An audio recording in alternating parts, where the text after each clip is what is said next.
Hello, this is Dr. Eric Bricker, and thank you for watching AHealthcareZ. Today we're going to be discussing cardiovascular high-cost claimants. So we talked about before how there are three major diagnostic categories for high-cost claimants, and those are orthopedic, cardiovascular, and cancer. And we've talked a little bit about orthopedic, so today we're going to talk about cardiovascular. And I wanted to couch that in a real-life story of a patient that I had, because I think it's very emblematic of a cardiovascular high-cost claimant. So this is the story of a middle-aged woman who actually was born with a bicuspid aortic valve. So typically the aortic valve, which is between the heart and the aorta to go out and distribute blood to the rest of the body, typically that aortic valve has three cusps, or sleeves if you will. And this particular woman was born where it was just bicuspid, okay? It's rare, but it's not like unheard of, okay? And so over time, oftentimes these people have to have that valve replaced and replaced with a mechanical valve. And she had that done about 5 years before, because she was having worsening shortness of breath and just an inability to really function very well. Okay, so fine. So this was done in an East Coast state. She subsequently moves to Texas. She works for a very large employer, most likely on a self-funded plan. They have a major insurance network, an insurance carrier that they have, and she goes to her primary care physician for a fever, pretty high, it's like 102, and no real obvious source. Maybe they thought it was upper respiratory tract infection or flu, what have you. Sends her home. She still continues to have fevers, upwards of 102, 103 for like a week. She's like, something's not right here, because if you have a fever that high, you're not feeling very good. So it goes back, and listen, anytime you have a fever in somebody with a mechanical valve, you need to be concerned about endocarditis or an infected valve. And so they checked blood cultures, and again, they kind of just sent her home, but then they called her back within 2 days, and they said, you need to go to the hospital immediately, because her blood cultures had grown out positive with a bacteria. And it wasn't Staph aureus, it wasn't one of the real common ones, but it was enough that, of course, this is a very serious situation. Okay, so she comes in and she gets admitted to my floor. Okay, turns out we ended up getting a CT scan on her in the hospital. Turns out she had a perivalvular abscess. Okay, so here's the heart, here's the aorta coming off of it, there's the mechanical aortic valve. So she actually had pus around that mechanical aortic valve, okay? And that is not treatable with just antibiotics alone. So that needs to be surgically drained. And as you can imagine, the valve itself, because the valve itself was also infected, it needed to be replaced.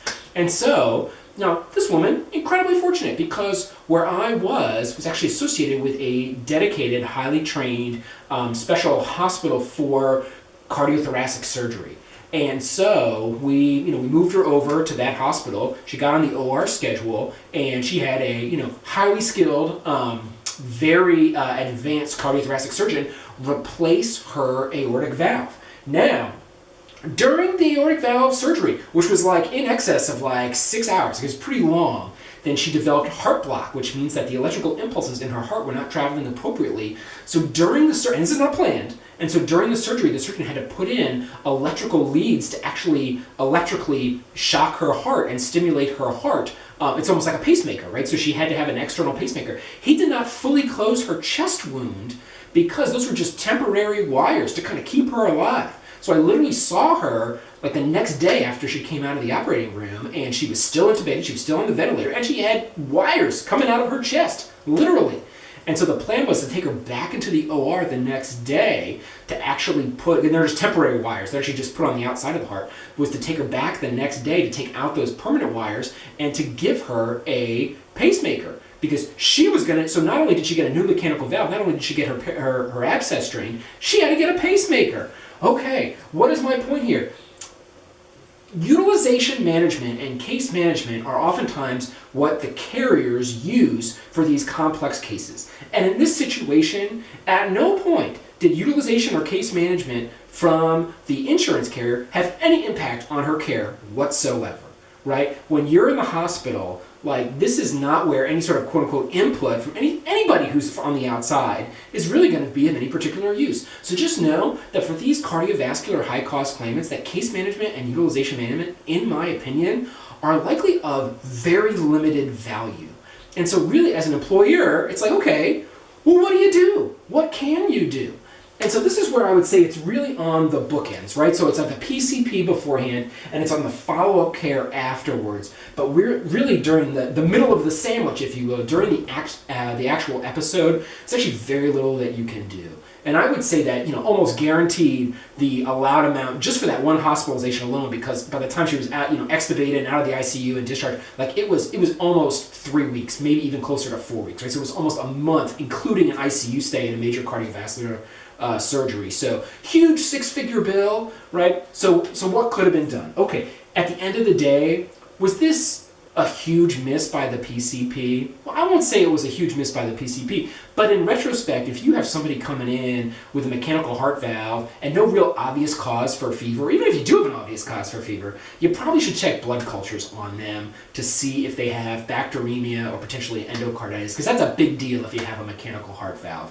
Okay, and then second of all, so she was actually super lucky in that she was already tied in with a cardiothoracic surgeon at a facility that has dedicated cardiothoracic surgeon nurses and actually a really big unit. I mean, they actually do this fairly often. If she was at a small community hospital or a rural hospital or even an urban hospital that doesn't do a lot of this, like very easily she could have died. Like this is absolutely life-threatening, and at the end of the day, this was a fantastic outcome for this woman. I mean, she lived. She lived.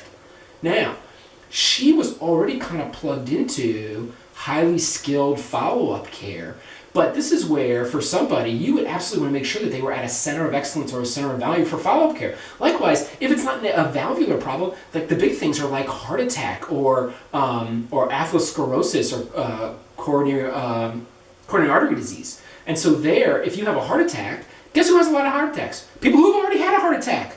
Right? And so these are people that when you see them in your claims, etc., there needs to be a way, one, up front, to not just get them into a PCP. Like she actually saw a PCP, but not all PCPs are created differently or created the same. So you want to make sure that you're getting people into high quality PCPs. And that's another conversation for another day. Okay, but that's what step one. Step two is, look, if it happens, don't even try to intervene during the episode because it's really going to add no value. And then on the back end, we need to make sure that they are absolutely plugged in to the best possible care possible for their particular type of condition. Now, again, there's a bunch of different interventions that you can do to address that, but this is a framework for how to think about cardiovascular high-cost claimants. And thank you for watching AHealthcareZ.